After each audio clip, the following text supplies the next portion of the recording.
welcome to First. I'm Shirley Min, along with Mark Eichman and Nichelle Polston.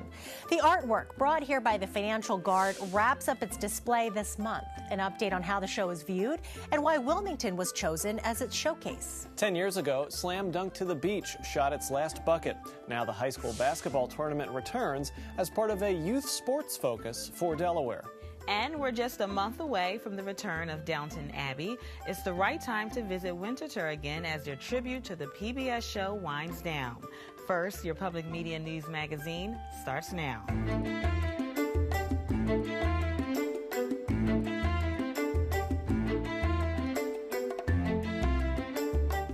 Time is running out to catch a unique art exhibit of stolen Italian artifacts, making its U.S. debut right here in Delaware. The pieces were later recovered by the Italian government and are currently on display at the Grand Opera House and the University of Delaware. This week's First Look takes you inside Treasures and Tales of Italy's art recovery team.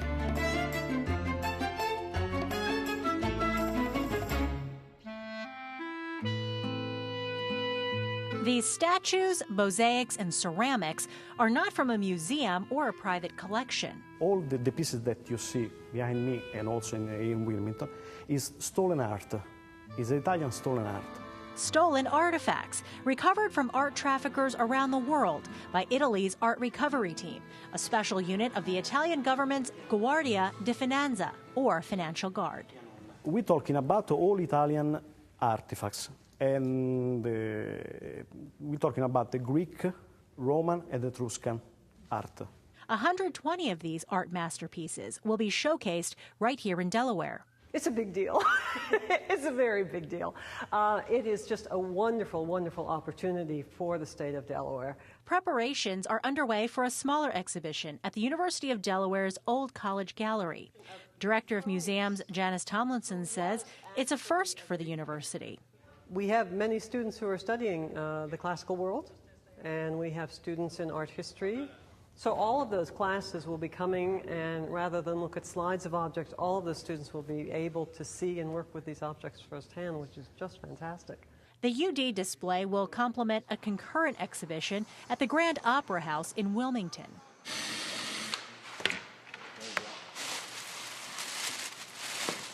More than the pieces, though, exhibit organizer Emiliano Guerra wants to showcase the tough and oftentimes dangerous work of the Guard's art recovery team.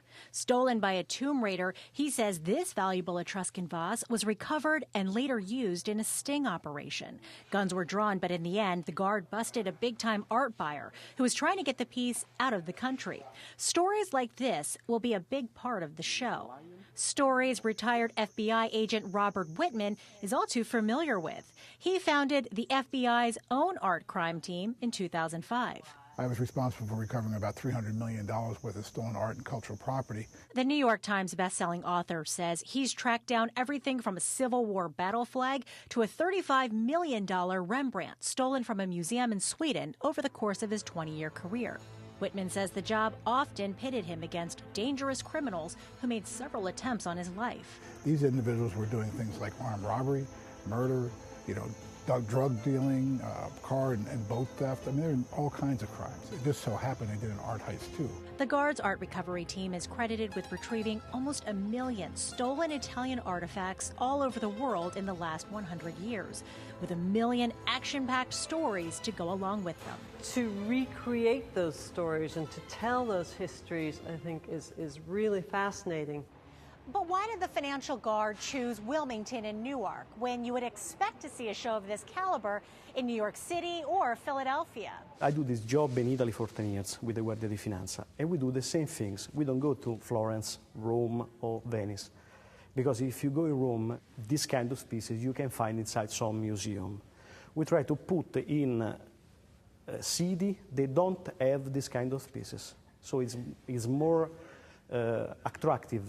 Guerra says enthusiasm from the state, as well as a proven track record of putting on impressive shows, made Delaware a lock. For example, the exhibition of renowned jeweler Fabergé 14 years ago in Wilmington left a lasting impression on him. From there, he connected with the nonprofit International Council of Delaware last year to really get the ball rolling. It's the first time outside Italy. It's the first time in the United States. And so we are very happy to do this. Some big firsts for the first state. This is the last weekend to catch the smaller free exhibit at UD. The show at the Grand runs through December 21st, and tickets cost $15. So far, the exhibit organizer says turnout has surpassed expectations and that he's received 4 offers from other museums who want the exhibition next year. Coming up on First, Downton Abbey is set for a PBS return in a month. That makes it the right time for a show teaser courtesy of the display at Winterthur. And there is a reason the Grand Opera House is a Wilmington landmark. Video partner Content Delaware shows us. It's back. The Delaware sports tradition that drew hundreds of basketball fans to Sussex County returns this year after a decade-long break. The Slam Dunk to the Beach will draw some of the best high school basketball teams to the first state between Christmas and New Year's. It's part of a calculated effort to put Delaware on the youth sports map. It's also our content partner story this month with Delaware Today magazine.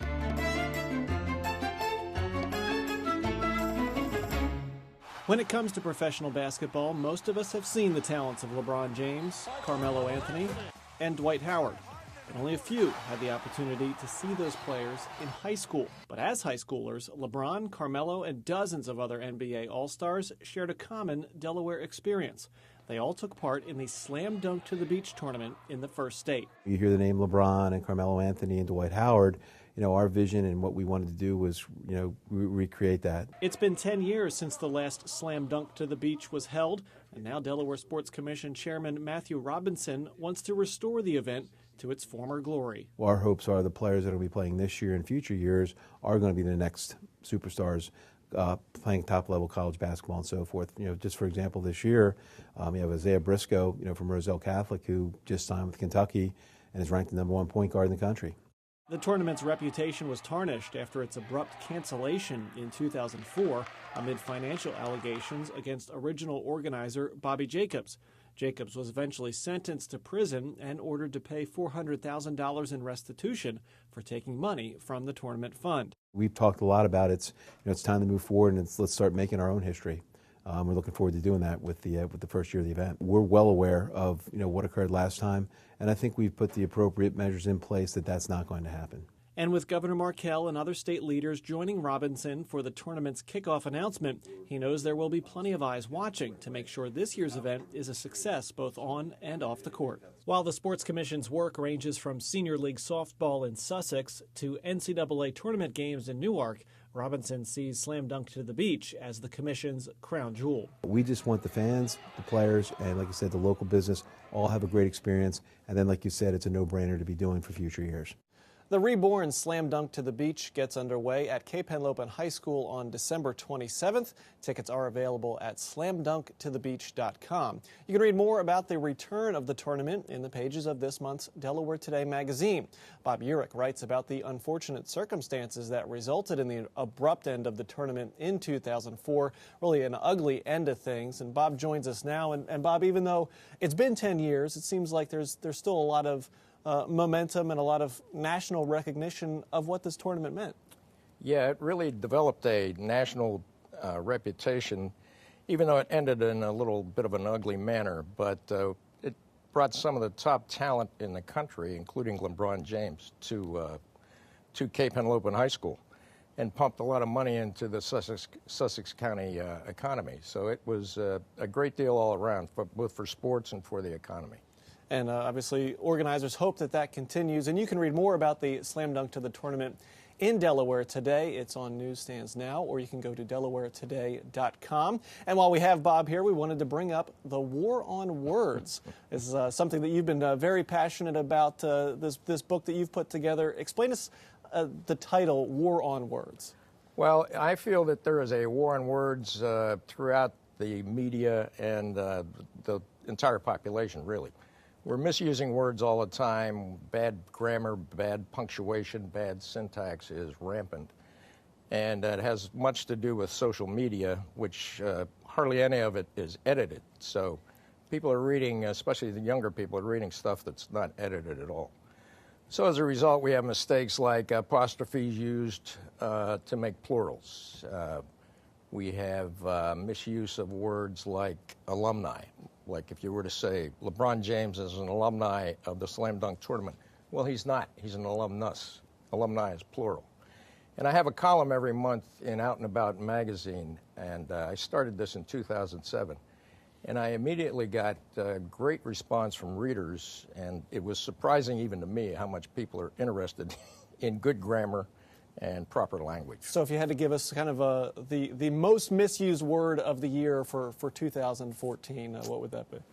Well, the misused word of all time is literally, and I think it continues to be that way even in 2014. Literally is almost literally never used correctly because it means exactly. So if you say the Eagles killed the Cowboys, literally killed the Cowboys, that's just not true. And it continues to be used over and over again, especially in the media, for emphasis. Literally all the time, it's misused. Practically, yeah. Okay. Well, this is the book, War on Words. You can find more on his website, waronwords.com. Our thanks to Bob Bjork for being here. Thanks so much. Thank you, Mark.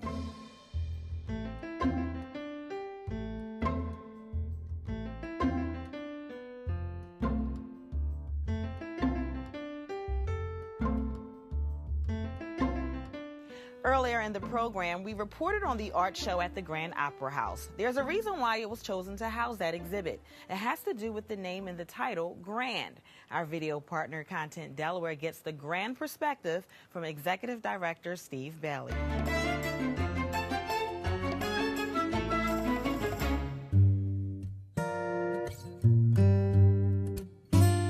From an agent's perspective, it's really interesting. They think one-dimensionally. They have to get the money that the artist generally wants and the manager generally wants. But beyond that, their prime motivating factor is not getting that call at midnight after the artist has come off the stage of the venue that they've put them in and say, "What were you thinking? You know, these people are idiots. This place is a dump." This is not boastful or bombastic. Never, ever, ever. Period, end of story. It just doesn't happen here. And that's partly because of who we are and what we do, but it's partly because of this grand old lady. Well, anything built pre-1918 had to be built entirely with a non-amplified, artificially enhanced amplification of the craft, whether you were speaking, dancing, singing, playing. And so great care was taken in acoustic design and research. And the Grand Opera House was built using those same sensibilities and the same technological advancements in architecture that they found to be effective at that time. I mean, it was just made to embrace these performers and their craft and their want to perform that craft. One of the artists that, she was a country artist, and it was Kathy Mattea, actually. She talked about, in the middle of the concert, she kind of stopped the concert and walked to the edge of the stage, and she said, "You know, when you sing here, this building sings back to you." And they came to the edge of the stage, and they did this unplugged thing for one song. And at the end of it, she said, see what I'm talking about? We have 3 separate ones. And we finally moved from analog to digital, and it, you know, that's a big step. We're probably the last theater on the East Coast to do it. And so now we'll even improve the acoustics more. You know, you see an uptick in the level of performers that we're getting, and although I'd like to take singular credit for that, what's happened is we've just done enough high-profile artists, done well with the shows, sold them out, treated the artists well, and in the best case scenario, they're on the phone at midnight waking the agent up saying, "That place was great. You know, the acoustics were wonderful, working with the people was wonderful." So once you get in that sort of, you know, that mechanism kicks in, it keeps feeding us stuff. I mean, David Byrne walked out on the stage, and I thought he was going to fall down when he realized that the audience was right on top of him. They were all standing, they were all cheering. He kind of, you know, was taken aback. But I think it set the tone for that night and the show that he put on. I think once you get that energy going, it feeds back and forth, and it just doesn't collide. It weaves itself into a really comfortable experience and an environment. Louis Black is funny. The first time played here. And he's one of those artists that consider coming to the Grand to be coming home for a minute. It's a break on the tour. You know, he knows Othello and the ushers, and, you know, they take care of him and they run for him and do this and that. But the first night we were standing backstage, his opening act was on, and I was talking to him. And the only thing he seemed concerned about was whether or not there was a place after the show to go and drink and smoke cigarettes. You know, it's like, you know, where's the best place to do that? I'll be gone someday. Everybody here will be gone someday, and the Grand will still be standing. It's not my place, and I've never looked at it with any possessive notion whatsoever. I am a caretaker, paid and fed by the people of this state and of this community to make sure that the Grand is theirs and their children's and their children's children's to use for many, many years.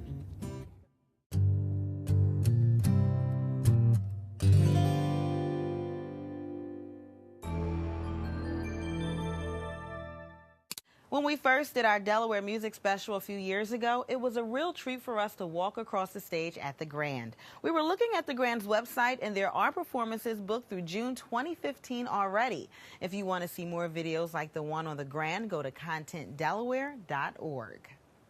Speaking of websites, WHYY.org/first is where you can watch us online. We have all of our shows available there to watch.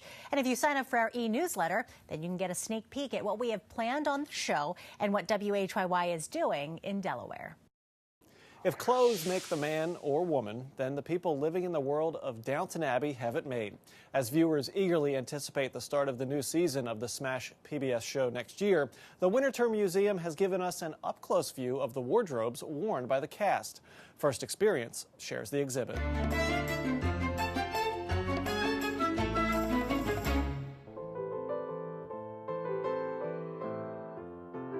It's not a joke for someone who's at Winterthur to have thought of Downton Abbey, that is a comparison of an American country estate with the fictional country estate that's portrayed on Downton Abbey.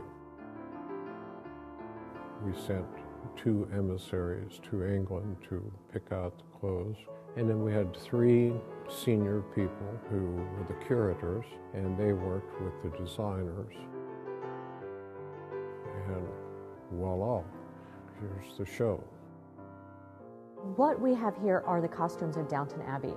We wanted not just the upstairs, the beautiful evening dresses, but we wanted downstairs represented. We wanted men's clothes.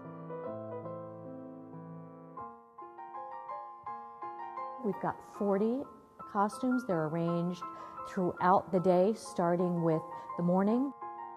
We move through the day, people working inside the house, people having fun outside, the leisure activities.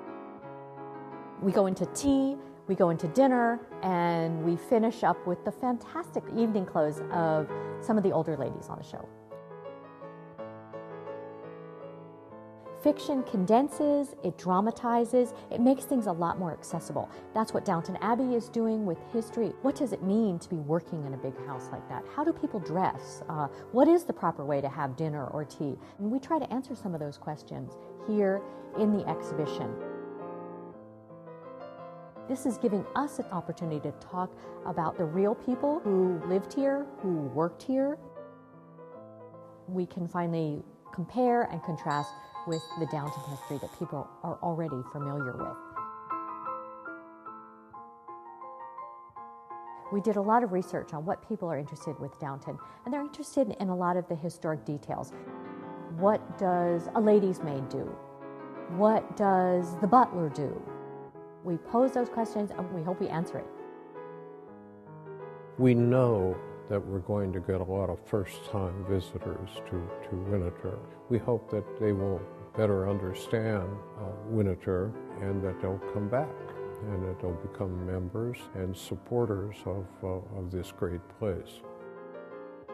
The costumes and the settings are fantastic. People love them. They're unbelievably ornate. They've got these wonderful embellishments, and looking at them closely, you see all sorts of beautiful intricacies that you often get a glimpse of on TV, but you can really take a good look here in the exhibition. One of the things we hope when people come to see the show is that they have fun. We want it to be an enjoyable experience. For us here at Winterthur anyway, it's been really fun. The Downton Abbey program wraps up January 4th at Winterthur, so time is running out. Go to winterthur.org for details. And if you like reading about Downton Abbey, you might want to read the piece written by contributor Terry Conway on Jessica Fellows and her exhibit at the Delaware Antique Show last month. You can search for it on the pages of newsworks.org/Delaware. And speaking of Newsworks, Mark has an interesting feature this week on the behind-the-scenes operations at Amazon. Yeah, we had the chance to go inside and get a look at Amazon's fulfillment center in Middletown on Cyber Monday. And even these pictures here don't show justice to the size of the place. It really was massive. And one surprising fact, there's no real set way for the products to be stored on the shelves there. They just kind of put things wherever there's space, and then computer scanners help the pickers know where to go to find things when they're being sent out on a shipment. And they're called pickers? Pickers. They pick the items off the shelves. What else would you call them? So Pickers. counterintuitive, because in my head I pictured Amazon being organized by category or alphabetical, Right. just something really streamlined, nothing. Wherever there's space, that's where it goes. Okay, well, check it out at newsworks.org/Delaware. And next week on First, we take a look at treatments available for drug addiction. Alana Gordon of WHYY-FM and The Pulse has this story of hope, and we'll look at the expansion at AI DuPont Children's Hospital and what it means for new treatment options there. Our December pledge drive is underway, so we are going to leave you a few minutes early. We do thank you for watching this edition of First. For Mark Eichman and Nichelle Polston, I'm Shirley Min. Have a great week.